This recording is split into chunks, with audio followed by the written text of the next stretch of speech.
This is gonna be brutal. You have to understand, I'm a good guy. Tell me, please, Diane, tell me that I'm good. You'd probably sleep a lot better at night if you just admitted to yourself that you're a selfish goddamn coward. Bojack is full of contradictions. His biggest contradiction is at the very core of his character. Bojack wants to be a good guy, but not really. He wants to be seen as good, but he doesn't want to put in all the effort of actually doing good things all the time, or even half the time, or even a quarter of the time. It's like wanting to be called an excellent chef without bothering to actually cook anything. Bojack is not a villain in the mold of Voldemort, Darth Vader, or Thanos. He's more of a hurricane or an out-of-control car. He goes wherever he wants and does whatever he wants.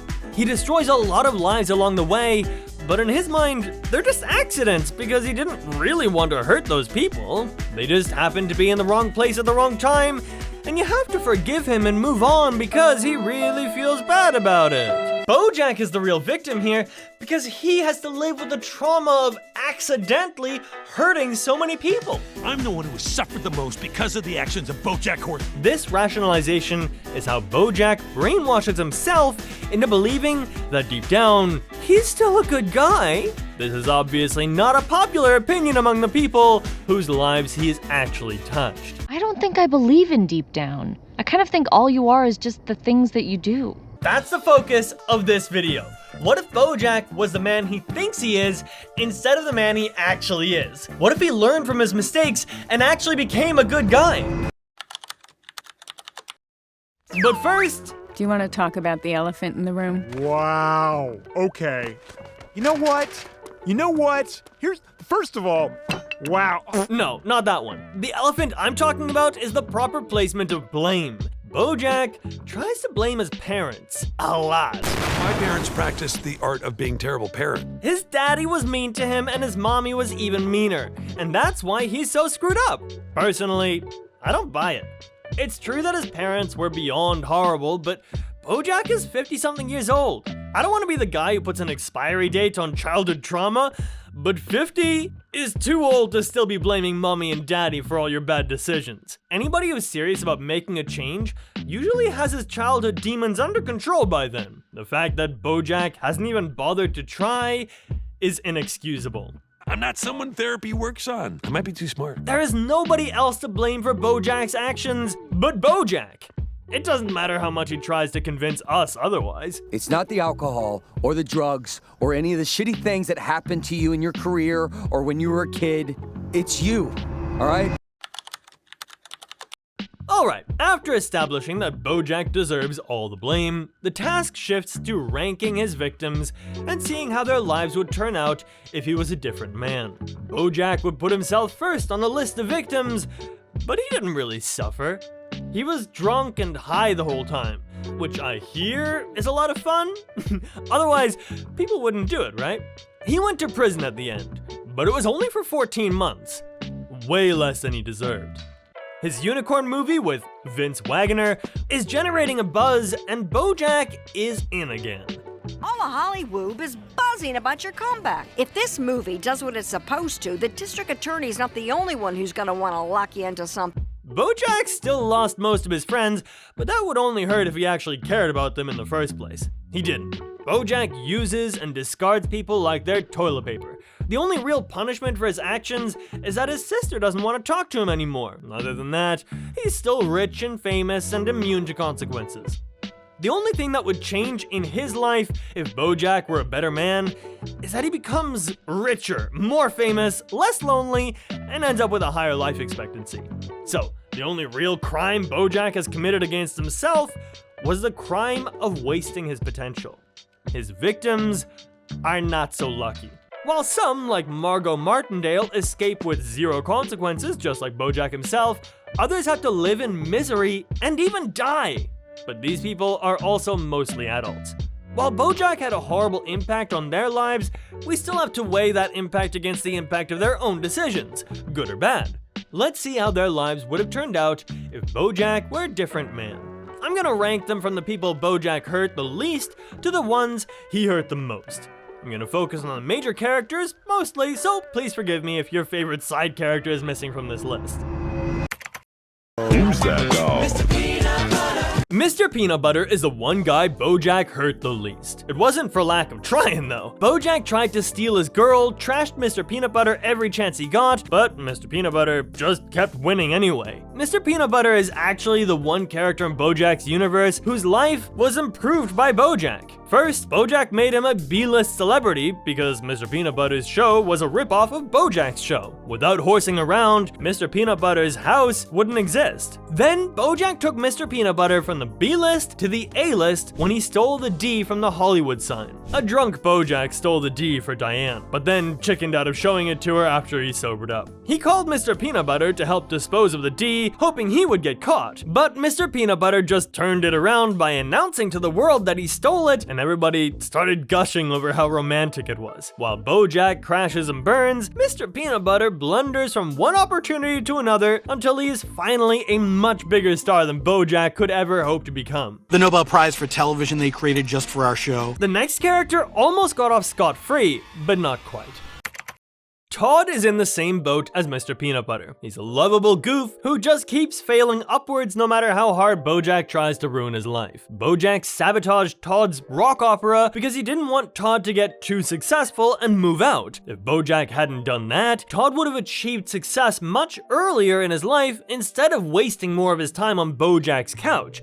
But Todd also sold his cab company for $8 million and then accidentally gave all that money to a waitress as a tip. It's hard to know if he would have sustained his success with rock opera or if he would have screwed it up somehow. The silver lining of the rock opera sabotage is that it made Todd realize Bojack wasn't really his friend, so he began branching out on his own with Mr. Peanut Butter and others. He failed his way to the top, came crashing down, and finally found his calling with the daycare. None of that would have happened if he had just stayed on Bojack's couch, serving as nothing more than a receptive pair of ears for Bojack's angry rants. Shut up, Todd! Then there is Diane. Bojack wasn't an outright jerk to Diane like he was to other people. He just held her emotionally hostage because he had a crush on her that he never had the balls to admit out loud. If Bojack had just been honest with her about his feelings instead of using the "I am high and if you don't come and save me I'm going to jump in the pool and possibly die" strategy, their relationship would have been way less toxic. Either Diane would reject him and focus on fixing her relationship with Mr. Peanut Butter, or she'd dump Mr. Peanut Butter for Bojack and experience enough misery to fill 300 memoirs. But Bojack never gave Diane that chance, and acting like a troubled friend while secretly nursing a crush. Diane herself is not innocent. Part of her probably knows about Bojack's intentions. She was wide awake when he kissed her, and whenever she wanted to go on a 2-month drinking binge while hiding from her husband, she ran to Bojack. After she finished ghostwriting his book, she could have cut him out of her life, but she didn't. That's on her. Bojack brought unnecessary drama to her life, but she's the one who kept tolerating him. This brings us to another woman who tolerated Bojack for way too long. Unlike Diane, whose feelings towards Bojack are more complicated, Princess Carolyn's feelings are clearer. She either loves the Horseman or has grown so codependent that she can't tell the difference. Princess Carolyn was Bojack's agent slash manager slash girlfriend for 10 plus years. As a client, Bojack was completely useless. He wasted a lot of her time because he wasn't interested in working on anything. Princess Carolyn spent years finding him gigs and he just kept rejecting them. Bojack the client didn't generate any commission, but she kept working for him anyway. Bojack the boyfriend was even worse. He cheated on PC constantly, refused to commit, and kept breaking up. I think we should see other people. Were we not seeing other people? PC kept coming back to this toxic on-again, off-again relationship, so part of the blame is obviously on her, but damn, Bojack wasted so many years of her life that it's actually sad to think about it. If he had just been a gentleman and told her he only wanted to hit it and quit it, she would have moved on and found happiness a lot sooner. But he kept stringing her along and weaponized her love for him to keep her hopeful without giving her anything. Well, he probably gave her a few gifts to remember him by, but they're not the gifts anybody would actually want. Sometimes I wish I was asexual. Maybe then I wouldn't have a strain of herpes. You have multiple Yeah, I know I have strains. multiple strains. Before we get to the one person who would have had the best life in a world with a less evil Bojack, let's deal with the honorable mentions, shall we? Kelsey Jennings would obviously have a way more successful career as a director if Bojack hadn't gotten her fired, and her daughter would go to Brown instead of Vassar. Herb Kazaz would probably still die from a peanut allergy in a car crash after crushing cancer, but at least he wouldn't have died with a broken heart, and Horsing Around would have been a way better show with Herb sticking around. Penny and her friends wouldn't be traumatized for life because a creepy Bojack got them drunk and tried to deflower Penny on prom night. In this world where they're less selfish Bojack, Marcy, the president of Bojack's fan club, doesn't spend her life waiting around and fantasizing about happily ever after with a man who hasn't thought about her for a single minute ever since he ran out on her bedroom in the middle of the night 18 years ago. Bojack? Marcy, hey. I knew it. I knew you'd come back. Shortly after this, Bojack's sister, Holly Hawk, is traumatized by Bojack being brought to climax because she calls him disgusting. This word doesn't even begin to describe the grossness of what Bojack is doing here. It's okay, Hollyhock. This is what Mommy and Daddy do. You're disgusting! Oh, that's what I needed. That's not something any child should ever see. Later on, Hollyhock finds out about Bojack's super creepy adventures in New Mexico and cuts him off for good. All we can hope for is that she doesn't double the trauma and give it to the next person. There's also Sharona, Derek, Dr. Champ, and a whole parade of other unnamed characters who wouldn't lose their jobs in a world where Bojack was less of a jerk. Oh, I'm sorry. When you're as famous as I am, you meet so many people. Oh, I almost forgot that one time Bojack got into a fight with Daniel Radcliffe because Daniel couldn't remember his name. Then came payback time. Bojack, for all the marbles, which famous actor played the titular role in the popular Harry Potter film franchise? It was pretty funny when Bojack started throwing Daniel Radcliffe's words back at him and toying with him. I don't know. When you're as famous as I am, you meet so many people, it's impossible to remember them all. Okay, I get what you're doing. Very funny. But there was $1 million on the line. $1 million meant for charity. Bojack wouldn't, would he? Are you serious right now? Dude, this is for charity. It turns out that he would. Bojack is just that petty. I don't know. Gosh, I want to say Elijah Wood. What? Elijah Wood? Imagine all the poor orphans missing their milk because Bojack felt that punishing a guy for forgetting his name was far more important. That's the kind of monster we're dealing with over here. If he was just slightly less evil and petty and self-absorbed, that money would have gone to charity. Which brings us to the final victim, Sarah Lynn. While most of Bojack's victims suffered and got fired and missed their milk because of his actions, Sarah Lynn died. I gave everything. I gave my whole life. The difference between a world where Bojack is a good guy and a world where Bojack is Bojack is that Sarah Lynn lives. She lives a lot longer and she's probably a lot happier. Bojack starts screwing up her life when she's 9. He leaves his vodka on the table right in front of her, and she experiments with it. That starts Sarah Lynn off on the road of lifelong addiction. A good Bojack would never have left his vodka-filled water bottle right in front of a child.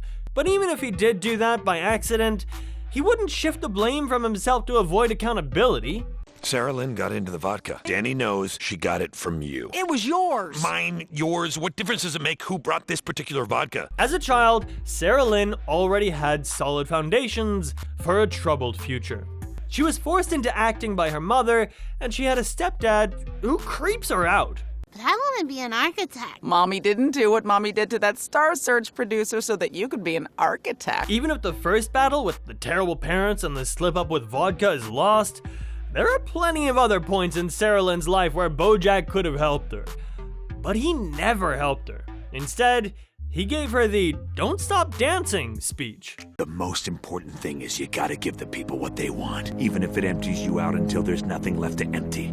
Sarah Lynn internalized this philosophy and lived by it. She never stopped dancing. She gave her whole life to keep her fans entertained. When she could no longer be a child star, she just reinvented herself as a teenage sex symbol, Miley Cyrus style, and kept on dancing. No matter what happens, no matter how much it hurts, you don't stop dancing and you give those people what they want. Sarah Lynn danced and danced until she had no energy left. When her career took a downturn, she came to Bojack for help. He was her TV dad for 9 years. She had lived her life by the philosophy he taught her. She thought she could trust him. he just got her high and slept with her instead. Sarah Lynn eventually got herself clean without Bojack's help. She's 9 months sober when he calls her up and takes her on a bender. It's her last one. They spend a month driving around and getting high, then she overdoses and dies. We can still argue that Sarah Lynn was an adult who should have been able to watch out for herself despite Bojack's influences, and you would be right. All grown-ups are ultimately responsible for their own decisions, no matter who's whispering into their ears. The difference here is that when Sarah Lynn OD'd, Bojack was with her in the planetarium, but his first concern wasn't helping her. It was covering his tracks. He took her phone and called his phone, then he went outside to the parking lot and sat there for 17 minutes before he called 911. Sarah Lynn didn't die in the planetarium, she died in the hospital. If paramedics had been called 17 minutes sooner, she would have lived. But instead of calling paramedics, Bojack sat in the parking lot for 17 whole minutes just to make it look like he wasn't there with her the whole time. If you want to get an idea of how long that is, count to 1,000. Count out loud, too. Tell me, please, Diane, tell me that I'm good. In a world where Bojack is as good as he thinks he is, Sarah Lynn doesn't have to die, and literally hundreds and possibly thousands of people don't have to endure the misery of crossing paths with him. But that world doesn't exist, so we'll just have to imagine it. Anyway, I'll catch you next time.